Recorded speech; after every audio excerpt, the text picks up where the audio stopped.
Finance நிறுவனத்தின் கோவை புதூர் கிளை அலுவலகம் மற்றும் கோவை மண்டல புதிய அலுவலகம் துவக்க விழா வெகு விமர்சையாக நடைபெற்றது. கடந்த 1969ஆம் ஆண்டு துவங்கப்பட்ட ரெப்கோ வங்கி வாடிக்கையாளர்களுக்கு பயனளிக்கும் விதமாக சேமிப்பு கணக்கு, தங்க நகை கடன், நுண்கடன் வசதி, வீட்டு கடன் வசதி என பல்வேறு சேவைகளை வழங்கி வருகின்றது.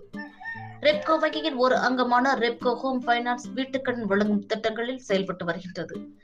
இந்நிலையில் ரெப்கோ ஹோம் பைனான்ஸ் நிறுவனம் தனது சேவையை விரிவுபடுத்தும் விதமாக கோவையில் புதிய மண்டலம் அலுவலகம் மற்றும் கோவை புதூர் பகுதியில் புதிய கிளையை துவங்கியுள்ளது.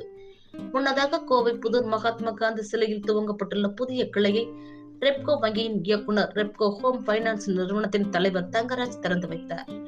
இதனைத் தொடர்ந்து அவர் நஞ்சண்டாபுரம் பகுதியில் செயல்பட உள்ள புதிய மண்டல அலுவலகத்தை திறந்து வைத்தார். தலைமை வளர்ச்சி அதிகாரி வைத்தியநாதன் முன்னிலையில் நடைபெற்ற இந்நிகழ்ச்சியில் கோவை மற்றும் சேலம் மண்டல வளர்ச்சி மேலாளர் முரளிதரன், கோவை மண்டல மேலாளர் சிபி, கோவை புதூர் கிளை மேலாளர் யோகேந்திரன் ஆகியோர் கலந்து கொண்டனர்.